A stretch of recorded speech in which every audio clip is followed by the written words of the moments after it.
Hello, everyone, and welcome back to another solo episode of Parenting is Easy Said No One Ever. I am your host, Chananya Abraham, and we're going to have a short little talk today on a very specific topic that has really been in the feedback, something that people and parents want to know more about, and that's specifically regarding sleep for our kids. And there are so many questions, and after looking at all the questions that we had regarding sleep, we narrowed it down to 5 things that I think are really important when it comes to making sure that we have the proper, healthy understanding of how to go about sleep with our kids. So we're going to get right into it over here. And the first thing that I want to talk about is what we call honor your sleep. Make sure to treat sleep as something that is so important and so vital. When kids see us look at sleep as something that is important, they're going to model that and they're going to want to do that themselves. And by us prioritizing sleep, they will be able to go in and say, oh, this is important. So that's rule number 1. Rule number 2, we're going to talk about the concept of creating a calm routine.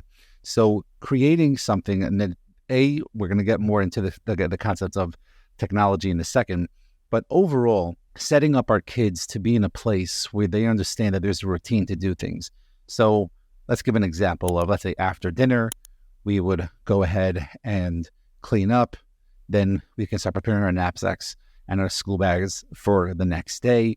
And then from there, we start our nighttime shower and hygiene routine, setting up a specific way of dealing with things that they know that this is what we do before we go to bed, which I think is, let's say, something that a lot of us grew up with, of having a parent read us a book, or having a certain song go on, or music go on, or night lights go on before we go to sleep. That is something that is really, really important. And having a calm routine before bedtime is rule number 2, and something that is really, really important that we try to incorporate into our constant routine that we're trying to have together with our families and our kids. Rule number 3 is tech quiet time. And there's a lot of talks, a lot of research, and a lot of scientists and psychologists that have talked about the concept of how long before bed should we not have any more screen time. Obviously, this also goes into the blue lights and how that's going to affect the melatonin being released into our systems. I think the easiest thing for us to do, because we lead very, very busy lives, and we have to sometimes use technology as a babysitter so that we can get stuff done that we want to do. But making sure that at least 30 minutes before bedtime, our kids are not using any technology and not using anything is really, really important. And setting it up and cultivating a peaceful environment helps our children be able to understand that this is what we do. And having at least a half hour before bedtime, no more electronics, is going to be really, really, really helpful for them to understand that there's a way we go about sleep. And that's rule number 3. Now let's talk about rule number 4. We're going to talk about the concept of balancing responsibilities. So as we were talking about before, being able to start preparing for the next day, preparing our clothes, being able to have a sense of we do things in a certain way is really, really important.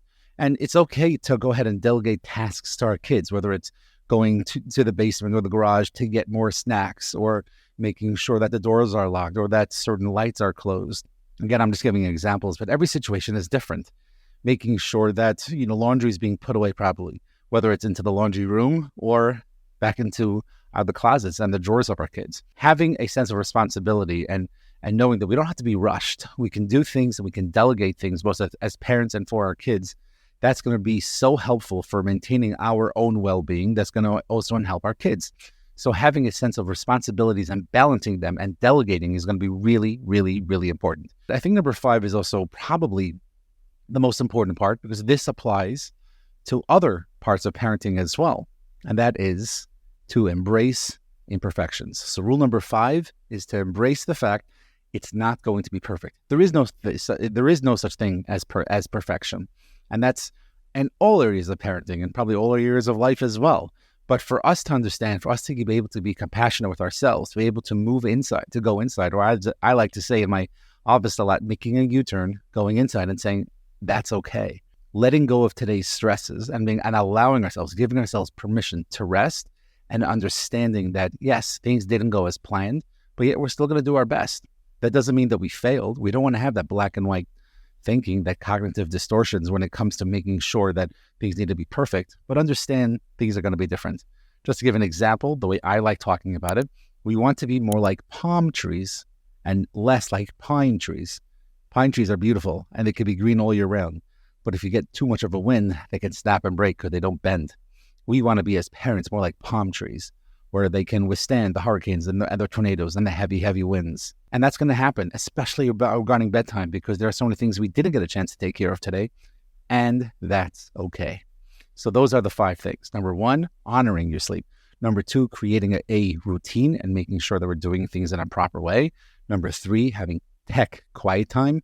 Number 4, we talk about the concept of balancing and delegating responsibilities. And number 5, embracing imperfections and saying to yourself and to your kids, and that's okay. Thank you to all of you that reached out and wanted to make this to be something that is important for us to be talking about, because I think this is such an awesome topic. And I learned so much as well as I was doing some research and putting this together. And like always, please reach out to us at parentingiseasypodcast@gmail.com.